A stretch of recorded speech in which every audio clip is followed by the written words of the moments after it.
Welcome to the Own It Powercast, the place to be when you get serious about making big changes and accelerating growth in your life and in your relationships. Finally create the life you've always wanted, living life on your own terms.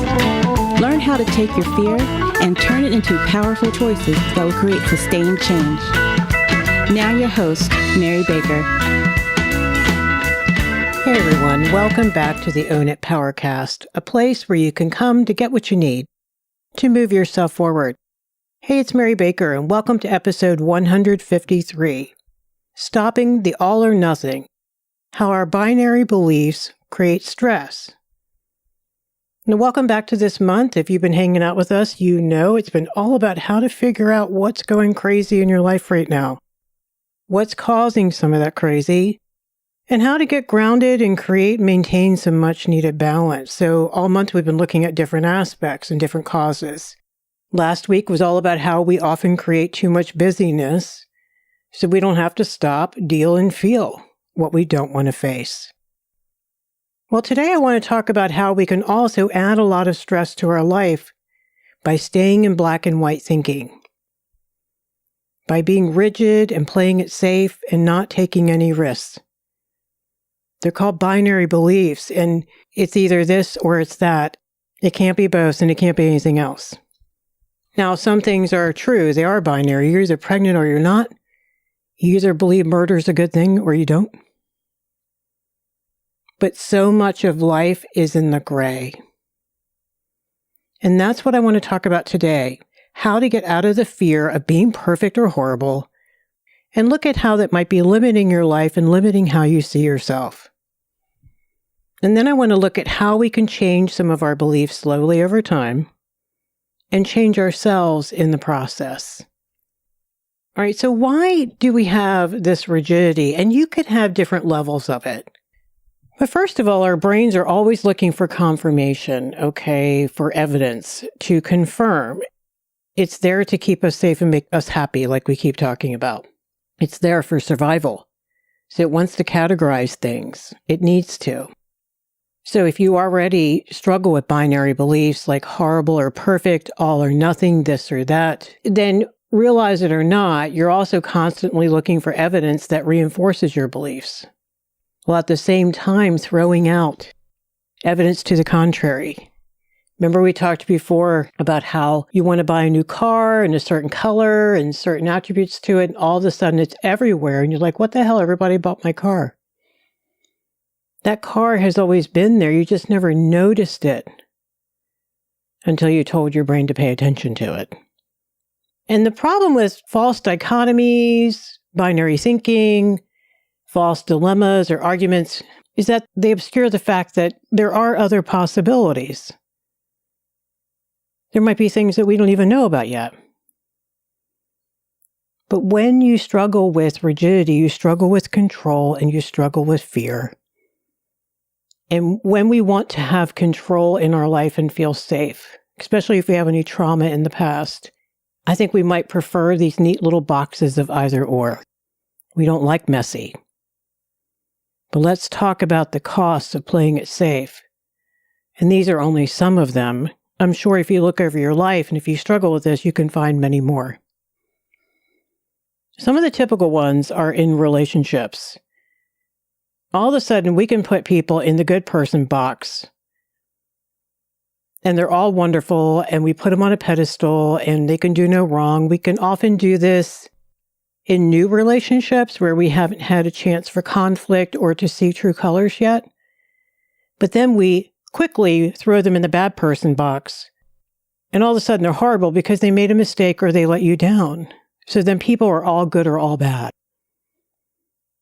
Now, even if you don't want to admit this out loud, you may have struggled with that in the past. And this is learned in families at the dinner table. When you heard mom talk about that neighbor that she liked for a long time, and then all of a sudden the neighbor didn't invite her over and she's a horrible person. So in relationships, we can quickly move people from one bucket to another, whether they deserve it or not. Not that people don't do horrible things. But I think what this is asking for is better accuracy. Another thing we can do is we can quit a job or fire people or stop talking to someone at work because we see this as the only solution rather than trying to work things out and make changes. Because that would feel more vulnerable to do, and maybe we don't know how. Maybe the only way we know how to take care of ourselves in a relationship is either go all in and have it unhealthy or walk away. We'll often end relationships like that, and we're avoiding trying to solve problems. That's assuming they're solvable, and that's assuming the other person's healthy enough and wants to solve them too, right? But just because you have a fight doesn't mean it has to be over. So in relationships, with jobs and other people, we can really blow things up and never have the opportunity to see what could have happened if we had tried to repair some things. And here's the other thing we prevent ourselves from doing is growing. What about when you have an argument with your best friend and she tells you something about you or he tells you something about you that you didn't want to hear but maybe need to? Guys, how are we going to grow if people don't lovingly point out our shit to work on? I know I wouldn't. But see, we're playing it safe and we're avoiding that. So you probably already guessed it. There are other variables at play here too. Self-esteem, big time. Being resilient enough to be able to hear some healthy, constructive criticism, learn from it and grow from it. The other big cost of being rigid and doing black and white and binary thinking is we fulfill the very prophecies we're worried about. If you think you're unlovable, you're not going to commit to a relationship. You're not going to let anyone in fully. You'll go from one unhealthy person to the next. You're going to pick people who don't treat you well anyway. If you think you're unlovable, you can never assume that you deserve someone really healthy, someone who can treat you well because they're healthy enough to do so. When you've already decided how things are going to be, you'll line things up accordingly. If we think everyone is bad, we're going to push them away. If we're so afraid to be open to possibilities, we're going to be afraid to entertain ideas that might be a little bit risky that could actually create some great things for our life. So we lose out. When we play it safe, if it can't be perfect, it has to be horrible. We'll also wait and wait and wait for perfect, won't we? We'll wait for the perfect person, the perfect job, the perfect weight, and we'll wait for ourselves to be perfect. And life blows by in the meantime.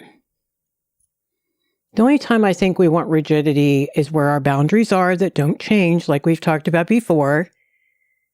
For example, how we allow someone to treat us, how we will treat others, things we believe about humanity, about life, that we have thoroughly vetted and sat with and talked about and journaled around our values. And we've upended our beliefs and made sure that we still believe them and why we believe them. But we just want to make sure we've done all that work and we're not operating on autopilot. So if you want to get out of this black and white thinking, how do you change it? It's not easy, but it is very possible.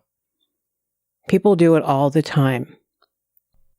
It is a process. Pack your patience and be patient with yourself because you are changing a huge paradigm here. When we change beliefs, beliefs and values drive our bus. We're making huge changes here, but what's so wonderful about that is it's going to change your life and open it up to new things. When you start healing some of your unresolved trauma, I think, in self-esteem core work, you're probably going to begin to notice that you don't see yourself as being awful or perfect anymore. Even though you may have never voiced that, you may have felt that deep down. Because like we talk about here on the show all the time, doing some of the healthy grief work has allowed you to now have context as to why you struggle with those things. Maybe why you procrastinate, why you're avoidant. And also, you understand how things are complicated often. Such as, yes, your parents loved you, but your father's raging when he couldn't cope with stress caused trauma for you, which is not okay. But it doesn't mean he didn't love you. It's messy. So if you have any healing work to do, grab a counselor or a coach and a support group and do some of that, because that is really necessary. That's part of this process. The other part is practicing perspectives. When I studied NLP last year, neuro-linguistic programming, we talked a lot about how looking at one situation from 3 different perspectives can help us be so much more well-rounded and to grow and to be open-minded. So the first person is you. What is your perspective in the situation with another person, perhaps? What are your thoughts? What are your feelings? What is real for you? What matters to you? And then the other person's perspective of you, of the situation, of themselves. And then a third party removed from the situation. They're looking at the situation with complete objectivity. What are they seeing? What are they seeing about the other person's behavior and feelings and thoughts? What are they saying about yours? It's a very powerful exercise for us to do. It also helps us work on having better empathy. Because when we're in black and white thinking, we're awfully narcissistic, aren't we? We're not meaning to be, but boy, can we be myopic. We're only thinking about ourselves oftentimes. And we're making stuff up about other people. Like they must hate me if I wasn't perfect today kind of craziness. But do we stop and actually try to put ourselves in their shoes and walk around in them a little bit and see what that must be like? So practice perspectives as much as you can.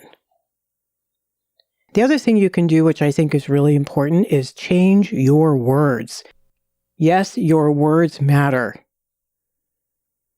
You may not have noticed, but your vocabulary may include some really bad words. Bad words like always, never, impossible, horrible, horrendous, either or, perfect, the best, the worst, I couldn't, I could never, she shouldn't, how could they? You get the drift. Here's the thing, your words matter. Your subconscious mind is hearing these as truth. They will eventually become limiting beliefs that dictate how you live your life and how you operate in your relationships. They'll keep you from looking at the possibilities and keep you from trying new things and learning new things. Remember that myopic I talked about a moment ago? I think it's really going to keep you from really living because your behavior and your choices are going to follow these beliefs as they do for all of us. And all this just reinforces staying stuck where you are. I want you to try catching the bad words. Just notice at first for a couple weeks kind of when you use them. Don't shame yourself. Don't beat yourself up. Just say, look at that. That's interesting. Look how many times I use the word should today, or I have to, or I can't, or that would be impossible. And then we're going to talk about replacement words in a minute. And I just want you to notice that when you practice those too, as scary as it might be to imagine doing so, notice how it feels different. Notice what else you feel. So instead of these absolutes as if you know everything, let's entertain the gray, the middle, the mixed, and the sometimes controversial, inconsistent, and contradictory. And it's okay. So instead of using always, especially guys, when you're talking to another person about them or about yourself, use often. It often rains when I want to go to the beach, and that's a bummer. Many times. Seems like a lot lately. Seems like you've been angry a lot lately.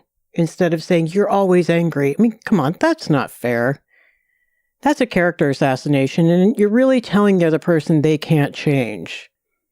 When you say, it seems like you're angry a lot lately, you're not shaming them, you're not judging them. You're talking about a disposition for them lately, like for a short period of time. And then maybe they can look at that and see what's going on and maybe change it. The never, instead of using never, use I haven't seen it happen yet. Doesn't mean it can't. Or it may not be easy, but I'll try it anyway. Instead of saying this will never work. You can say I might change my mind. You can say, circumstances might become different soon. You're not saying, oh, it'll happen definitely. You're just not saying it'll never happen or it'll never be okay. Or I'll never be able to do it. The word horrible. Instead, you can say things like, this has been really hard. This has been very challenging for me. It's been a lot to deal with. But it's not as bad as a tragedy. You want to do what we talk about here all the time. Don't minimize it. Don't dramatize it. Don't say always or never, perfect or horrible, but call it. How bad is it? It's not a tragedy, but it sucks. Okay. The word best or perfect. How about, I do like her style. I like how she dresses, but she's not the perfect dresser. She's not the best dresser, because that doesn't allow her to be imperfect, does it? It doesn't allow you to one time not like what she wears. Do you see where I'm going? And then finally, either or. Try the word maybe. Maybe it'll work out. How about possibly? It's possible I can be there almost on time today. What about the word perhaps? What about the word prefer? I would prefer for everything to go well today. But it doesn't have to.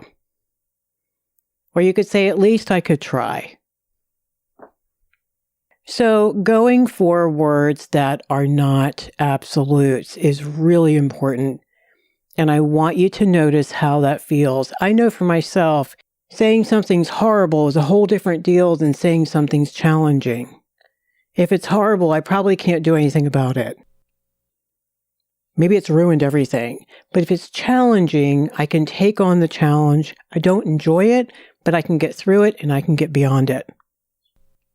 The other thing we want to do in this word work is focus on healthy detachment and allowing. I tell clients all the time, it's and both, and it's okay. Both are true and we can honor both.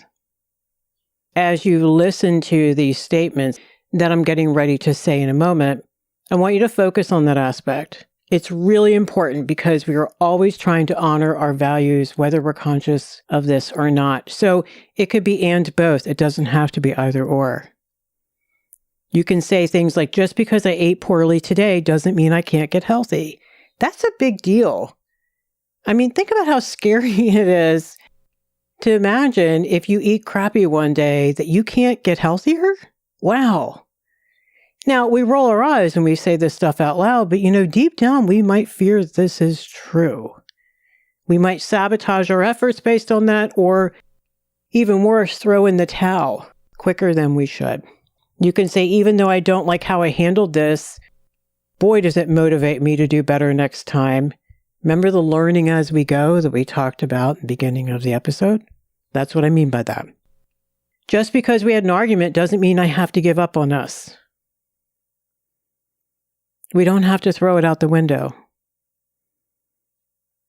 Toxic stuff, yeah, that might really determine the viability of a relationship, but having an argument? Nah. I realized I wasn't as motivated yesterday, but it was a rough day. Grabbing context. After a good night's rest, I think I can do better tomorrow, and I can double down and figure it out.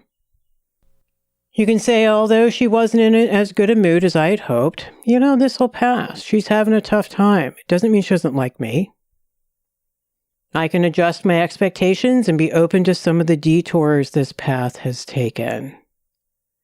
Doesn't mean I lose my plan, just means I can expand it a little bit.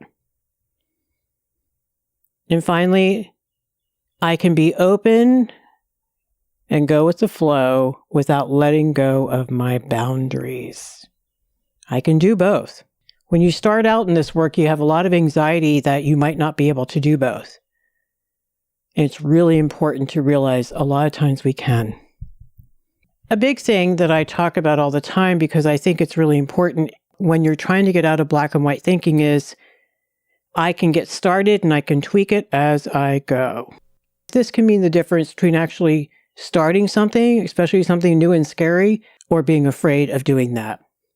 I know it may seem so obvious, but years ago, this really helped me so much to get out of a little bit of fear of trying something new and taking a risk. So I can take a few steps, I tell myself. I can begin. I can start the process. And then guess what? I can learn as I go. Because I say all the time, because I believe this, the experiential data that you gather is the best data anyway. It's proof. And if I don't have all the answers today, that's okay. I don't need them. I just need enough to get started. I'm going to learn. I'm going to adjust maybe my behavior, maybe what I thought I knew, and that will help me make better decisions as I move forward. So I can shift it as I go. I can move it to the right or the left a little bit. I can add some things. I can delete some things. This often makes me think of trying out a new recipe. Well, you make it a couple times and then you try some things and you tweak the ingredients till you get it to where you want it. But you really couldn't do that until you made it and tasted it, right? How would you know? I think it's so easy to get caught up in the idea that we are supposed to know everything out front. We're supposed to be able to control all the variables, and that is so not true. Should we plan? Absolutely. Should we focus on what's important? Certainly. But we can't control the process nor the outcome anyway. We can only control how we choose to show up. And I promise you, if you can show up with more of an open mind, be teachable while staying in reality, you'll be greatly rewarded. Now, this is not, and I mean not the same thing as being avoidant of reality and seeing whatever the hell you want to see in a situation. Remember, that's choosing to deny reality, and we're not talking about that here. We're not talking about being delusional and not in acceptance. It's the opposite. We're actually just talking about being open and accepting, but being open to possibilities, especially ones we hadn't even thought of. That's where we let go. So when you look at yourself today on a continuum from rigid and never taking a risk to maybe too much of a risk taker and not looking at reality, I want you to think about what the healthy middle looks like. And that means planning, yes, taking responsibility, but not being in black and white, fear-based thinking. It means being teachable and open to learning as you go, willing to make mistakes and laugh them off, adjust who we are, and become better people because of it. That's what maturation is all about. So I want to talk about some examples before we go to kind of change the way you think in your head and the way you speak to others. One might be, I realize that she's often rude, but sometimes she's nice. I wonder what's going on. So here you're noting circumstances and variability in her behavior as a possibility. You can say, maybe it didn't work at my last job, but that could just be it wasn't a good fit for me. That does not mean I can't thrive in a different place with a different culture. And finally, just because I haven't been able to do this before, and this is important, it doesn't mean I can't do it this time. Especially because things are different now. And then you think of those changes. Like maybe I have better boundaries. Maybe I have more confidence than I did 3 years ago. Maybe I don't have toxic people around me like I did then. It's really important to notice why it could be more possible today. And speaking of possible, we want to generate as many possibilities as we can when we are thinking about a situation. So instead of your friend doesn't want to have lunch with you, maybe it's because she got sick or had an emergency. Maybe you blew that interview because you just weren't ready yet. Maybe you need to work on some things first. Maybe you can try again tomorrow and keep trying. So today we talked all about how we can create a lot of stress for ourselves by staying in a rigid all or nothing, perfect or horrible thinking, which keeps us from taking healthy risks in our life and seeing possibilities and enjoying those possibilities. It often goes hand in hand with feeling anxious and depressed and stressed out, and that makes perfect sense, doesn't it? I mean, think about it. If you think you can never get any of this done, how stressed out are you going to be? Today, we also looked into ways of being open to reframing situations, looking at them differently, allowing for other possibilities, and I think allowing more for ourselves. Thank you so much for joining me today. May you stay healthy and open. May you allow good things in your life. Focus on the good in yourself this week and in others. Be sure to check the show notes at ownitpowercast.com, sign up for the newsletter, listen to the podcast episodes there. Thank you guys for sharing this as much as you are. It means a lot. All right, so pay it forward, keep focusing on you, and I'll see you next time. We hope you took away some useful insights and tools you can begin using right away. If you did, please leave a positive review and share on your social media. Because could you imagine if everyone in your life really got it together? Remember, own it now, so you can really own it later.